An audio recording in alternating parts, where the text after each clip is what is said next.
Let's walk through the 7 biggest mistakes that could be costing you sales or your entire listing. Mistake number 4 is one of the most common and most dangerous. If you have this in your listing, you must fix this today. I'm Emma from Marketing by Emma, and I've helped over 2,500 brands grow on Amazon through listings that convert and stay compliant. This first set of mistakes may not risk suspension, but their impact could be just as devastating.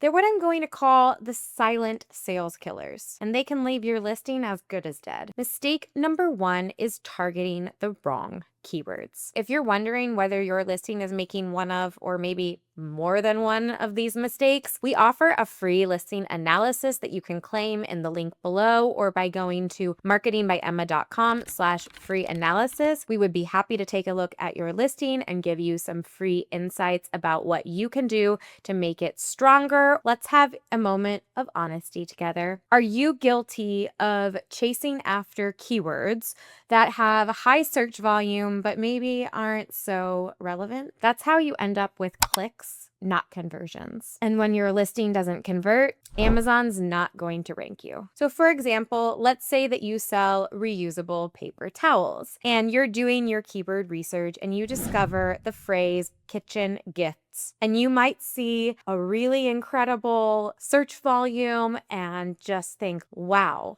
that keyword can change everything. That is going to be my golden ticket to success on Amazon. And that is where you could go down a very wrong path. So if we're going to be really honest with ourselves, we know that most people that are looking for kitchen gifts probably are not looking for reusable paper towels. That's why it's so important to use tools like Data Dive, Helium 10, or Amazon's Search Query Performance Dashboard to identify the keywords that could be good contenders, and then to really evaluate those with the knowledge that you have from your customer avatar, understanding your product, and where you are in your product launch journey. Mistake number 2, writing for bots, not people. Keyword stuffing doesn't work like it used to. Amazon's algorithm and AI search tools like Rufus are smarter than they used to be. And so are your shoppers. Your copy needs to sound like a real person wrote it and like it's written for a real person to read it. It should be clear, compelling, and make the reader say, yes, this is exactly what I'm looking for. So instead of just saying durable 18x8 stainless steel, say built with 18x8 stainless steel to survive chaotic mornings, dishwashers, and distracted roommates. Mistake number 3, weak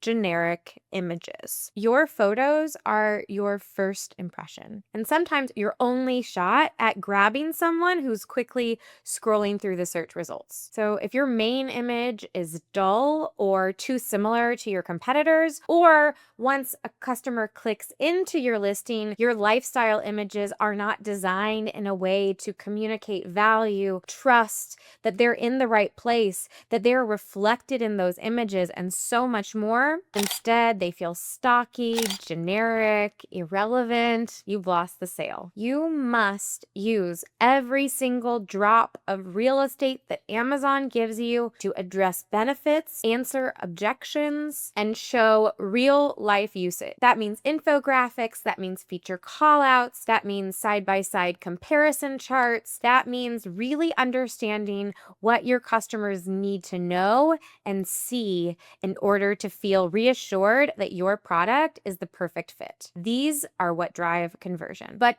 unfortunately, even the best content won't save you if you're caught breaking the rules. These next set of mistakes won't just slow your sales potential, they put your listing at risk of major trouble, and not just with Amazon. Making these mistakes could cause issues with government agencies or put you at risk of legal action. So I mentioned earlier that mistake number 4 is really common, but also comes with serious consequences, and this is making unverifiable claims. Now, these can fall into a few different baskets. This can include things like greenwashing, but this can also include more serious issues surrounding FDA or FTC related regulations. So if your listing says heels, clinically proven, FDA approved, or anything that sounds medical in particular, you better have documentation to back it up. Even something like hypoallergenic can trigger a takedown if you do not have the proper documentation to back it up. So what we tend to advise clients, and we definitely err on the cautious side with things, that if you are not certain whether a term is something that you can safely use, then it's better just not to include it at all. Now, the challenge is that sometimes you may not even realize that a word is problematic at all. Remember how I mentioned that mistake number 4 is dangerously common? This is it. A single word like heal can put your entire listing at risk. You want to be so careful, especially if you are selling supplements, skincare, or anything health related. You need to make sure that your listing is written in a way that is not going to put you at risk. The other thing that can be tricky about this mistake is that oftentimes when you're running keyword research, you're going to encounter keywords that actually include terms that you are not allowed to use. And so this requires a strong depth of understanding about your category and being able to see when a keyword is something that somebody is searching, but not necessarily something that you can write yourself. And in some ways, this also begins to edge up against mistake number 5, which is mentioning competitors. Now, why do I say that this relates to mentioning competitors? That's because oftentimes when you are conducting keyword research, those keywords that may look the absolute best, better than anything else, could include competitor brand names, and maybe you don't even realize it. So whether you're doing it intentionally or not, Amazon doesn't care. Breaking a rule is breaking a rule. And so you need to make sure that you know who the competitors in your category are and that you are not violating any rules by including their brand names in your own listing content. That also means that while you might be tempted to write something like better than your competitor's brand name, you can't do that. Even if you're better, that's going against the rules. Even indirect references can be risky, so better to just focus on you and what you do so great. And then if you want to create a statement that elevates your brand over the others, then just keep it more general without calling anybody out by name. Mistake number 6 is using unverified certifications.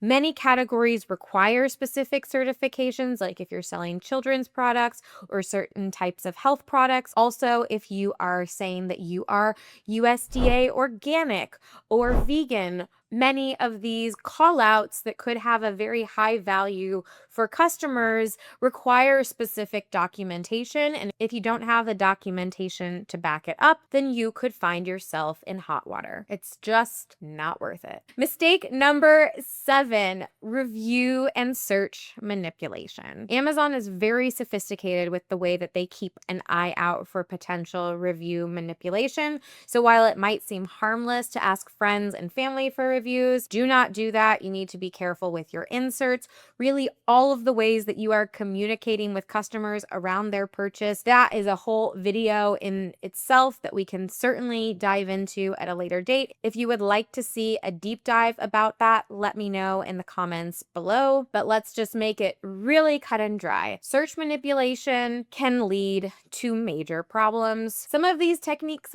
might work in the short term, or you might see that your competitors are doing it, or you might hear about other people in communities that you're in that are finding success with it. But just understand that trying to manipulate things and game the system will eventually catch up with you. So avoiding these mistakes isn't just about playing it safe. It's about building a listing that works with Amazon, not against it. Here's what winning brands do. They choose high buyer intent keywords. They write clear, authentic, compelling copy. They use visuals that answer questions, create desire, and drive connection. They know what you're allowed to say and what's too risky. And they take advantage of every piece of real estate on their listing to make sure that it tells a harmonious story that is going to make the customer who clicks in feel like they have no other choice but to buy now. These are the exact things that we do with clients every single day. And oftentimes, even even just a few small changes can unlock massive improvements in performance. So if you're unsure whether your listing has what it takes to convert customers, or whether you might be dipping into risky territory, get your free listing analysis down below. And speaking of conversions, there is an overlooked strategy that you must follow if you want to drive sales and dominate your competition. Click on the video right here to learn how you can leverage this to grow your business. I better see you over there. In the meantime, thank you so much for watching. Bye.